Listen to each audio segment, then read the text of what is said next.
حضانت اور رضاعت۔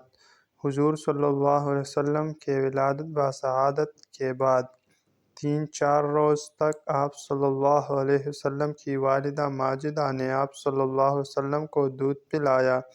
پھر آپ صلی اللہ علیہ وسلم کے چچا ابو لہب کی آزاد کردہ کنیز صوبیہ نے آپ صلی اللہ علیہ وسلم کو دودھ پلایا۔ آپ صلی اللہ علیہ وسلم کے چاچا ابو لہب جب صوبیہ نے آپ کی ولادت بسعادت کی خوشخبری سنائی تو ابو لہب نے اس خوشی میں اس وقت صوبیہ کو آزاد کر دیا، اور صوبیہ ہی نے آپ صلی اللہ علیہ وسلم سے بیشتر آپ صلی اللہ علیہ وسلم کے سگے چچا حضرت حمزہ رضی اللہ عنہ کو بھی دودھ پلایا تھا۔ اس لیے حضرت حمزہ رضی اللہ عنہ آپ صلی اللہ علیہ وسلم کے رضاعی بھائی اور آپ صلی اللہ علیہ وسلم کے بعد صوبیہ نے ابو سلمہ کو دودھ پلایا۔ صحیح بخاری شریف میں ام المومنین ام حبیبہ رضی اللہ عنہ سے مروی ہے کہ میں نے ایک بار رسول اللہ صلی اللہ علیہ وسلم کی خدمت میں یہ عرض کیا کہ میں نے یہ سنا ہے کہ آپ ابو سلمہ کی بیٹی درا سے نکاح کا ارادہ رکھتے ہیں۔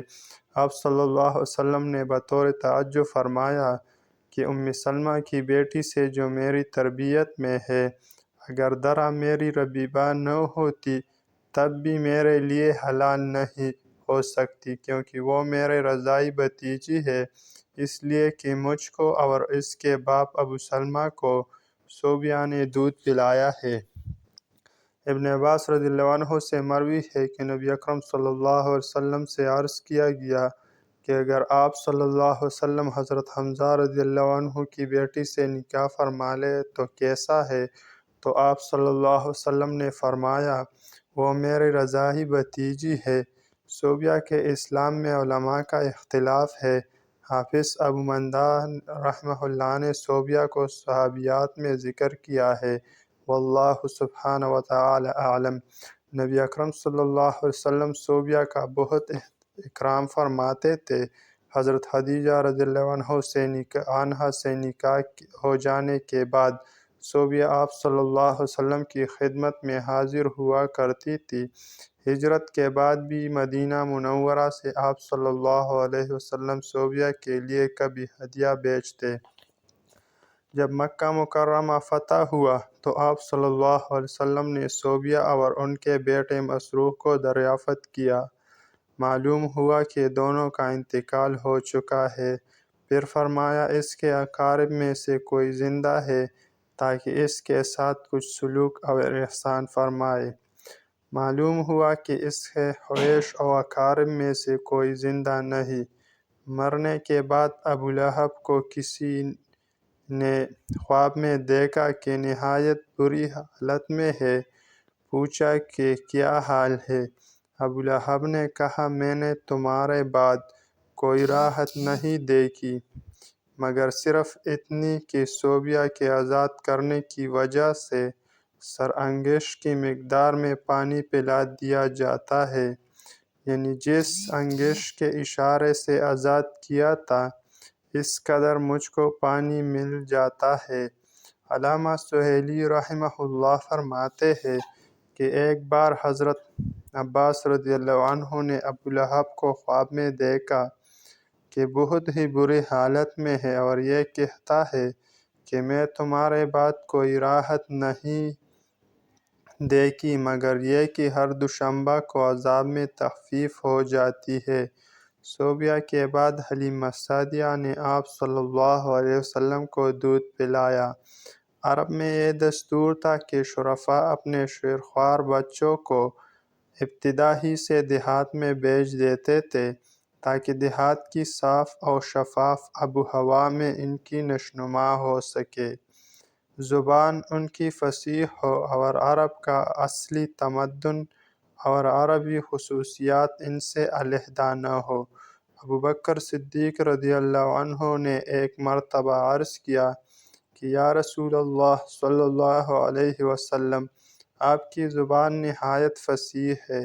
آپ صلی اللہ علیہ وسلم نے فرمایا اول تو میں قریش میں سے ہوں اور پھر بنو سعد میں نے دودھ پیا ہے۔ دستور کے مطابق ہر سال بنی سعد کی عورتیں شیرخوار بچوں کی تلاش میں مکہ آیا کرتی تھیں۔ حلیمہ رضی اللہ عنہا فرماتی ہے کہ میں اور بنی سعد کی عورتیں شیرخوار بچوں کی تلاش میں مکہ آئے۔ پھر میرے ساتھ میرے شوہر اور ایک میرا شیرخوار بچہ تھا۔ سواری کے لیے ایک لاغر اور دبلی گدھی اور ایک اونٹنی جس کا یہ حال تھا کہ ایک قطرہ دودھ کا اس میں نہ تھا کہ ہم بھوک کی وجہ سے رات بھر نہ سوتے۔ بچہ کا یہ حال تھا کہ تمام شب بھوک کی وجہ سے روتا اور بڑبڑاتا۔ پھر میرے پستانوں میں اتنا دودھ نہ تھا کہ جس سے بچہ سیر ہو سکے۔